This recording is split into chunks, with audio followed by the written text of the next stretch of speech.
नमस्ते। कभी सोचा है कि हम अपने शरीर, अपनी बॉडी के बारे में बात कैसे करते हैं? इंग्लिश का हैंड और हिंदी का हाथ, ये सिर्फ शब्द नहीं है।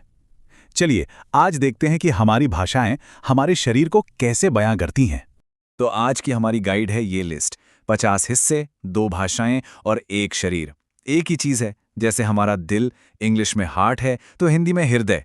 हर शब्द अपने साथ एक अलग सी फील लेके आता है ना? तो बस इसी लिस्ट को पकड़कर हम एक सफर पर निकलेंगे। एक ऐसा सफर जो होगा, जैसा कि कहते हैं, सर से पांव तक। हम एकदम ऊपर से शुरू करेंगे और धीरे धीरे नीचे तक जाएंगे, हर हिस्से के इंग्लिश और हिंदी दोनों शब्दों को एक्सप्लोर करते हुए। और ये सफर हमें एक बड़े सवाल पर भी लाता है। हम असल में अपने बारे में बात करते कैसे हैं? क्या हमारे शब्द हमारी पहचान को कोई शक्ल देते हैं? चलिए पता लगाते हैं। तो शुरुआत करते हैं शरीर के कंट्रोल सेंटर से, हमारा सिर और चेहरा। तो देखिए, सबसे ऊपर है हेड, यानी हमारा सिर। इसके अंदर जो प्रोटेक्टिव कवरिंग है वो है स्कल, जिसे हम खोपड़ी कहते हैं। और फिर इन सब के अंदर वो जो मास्टर ऑर्गन है, ब्रेन, यानी हमारा मस्तिष्क। अच्छा, अब आते हैं बाहरी हिस्सों पर। हमारा फेस मतलब चेहरा, जो हमारी पहचान है। उसके ऊपर फोरहेड, माथा। और हाँ, हमारे हेयर यानी बाल। ये वो फीचर्स है ना जो पहली नजर में ही किसी का ध्यान खींचते हैं। अच्छा, चेहरे पर थोड़ा और जूम इन करें तो आंखों का एरिया आता है। हमारी आई यानी आंख, उसके ठीक ऊपर आईब्रो, जिसे हम भौं कहते हैं। और आंख की हिफाजत करती आईलिड यानी पलक। देखिए हमारी भाषा में कितनी प्रिसिजन है, हर चीज के लिए एक अलग शब्द। और फिर है हमारा माउथ यानी मुंह। अब इसके अंदर क्या क्या है? हमारे लिप्स, होंठ हैं, हमारी टंग मतलब जीभ, और हमारे टीथ, दांत। देखा, हर हिस्से का अपना एक खास नाम है। तो अब सिर से थोड़ा नीचे आते हैं। अब हम पहुंच गए हैं शरीर के मध्य भाग, यानी टॉर्सो पर। इसे आप अपने शरीर का कोर भी कह सकते हैं। अब देखिए, सिर और धड़ को जोड़ती है हमारी नेक मतलब गर्दन, और यहीं से हमारी आवाज आती है थ्रोट यानी गला। और जहां से हमारी बुझाएं शुरू होती हैं वो है हमारा शोल्डर, हमारा कंधा।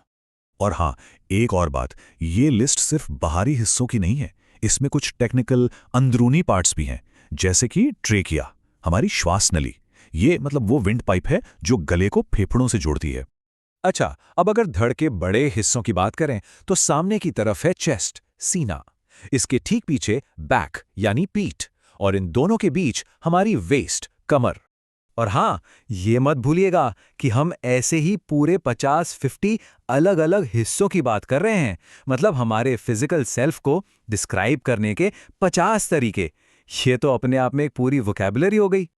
चलिए अब थोड़ा धड़ के अंदर झांकते हैं और कुछ वाइटल ऑर्गन्स को देखते हैं। हमारा हार्ट, हृदय, हमारे लंग्स, फेफड़े और लिवर, जिसे हिंदी में यकृत कहते हैं। यही तो वो पार्ट्स हैं जो हमें जिंदा रखते हैं, है ना?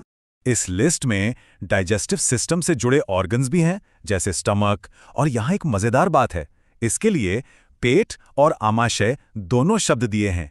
पेट जो हम रोज बोलते हैं, और आमाशय थोड़ा ज्यादा साइंटिफिक है। फिर है किडनी, वृक्क, और पैनक्रियाज, अग्नाशय। ओके, तो शरीर के सेंटर से अब हम बाहर की तरफ चलते हैं, लिम्स यानी हाथ पैरों की तरफ। चलिए पहले भुजाओं को देखते हैं, हमारे आर्म्स।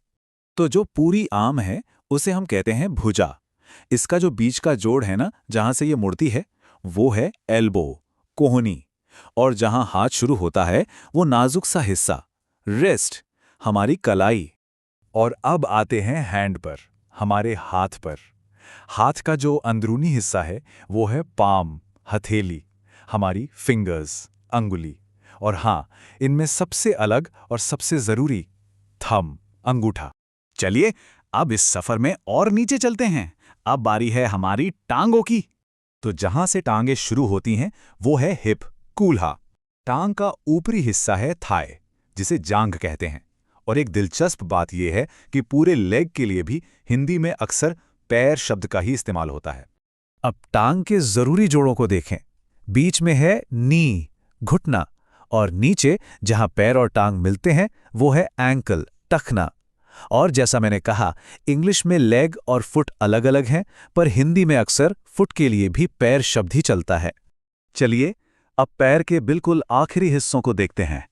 पीछे की तरफ हील, एड़ी, और नीचे की सतह असोल, तलवा, और आखिर में एक ऐसा हिस्सा जो हाथों और पैरों दोनों में कॉमन है, नेल यानी नाखून। तो ये पूरा सफ़र हमें क्या दिखाता है? यही कि कैसे भाषा हमारे शरीर में ही बसी हुई है।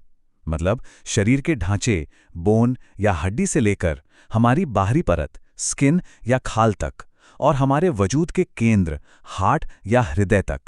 ये शब्द सिर्फ लेबल्स नहीं हैं, ये हमारे होने का, हमारे वजूद का हिस्सा है।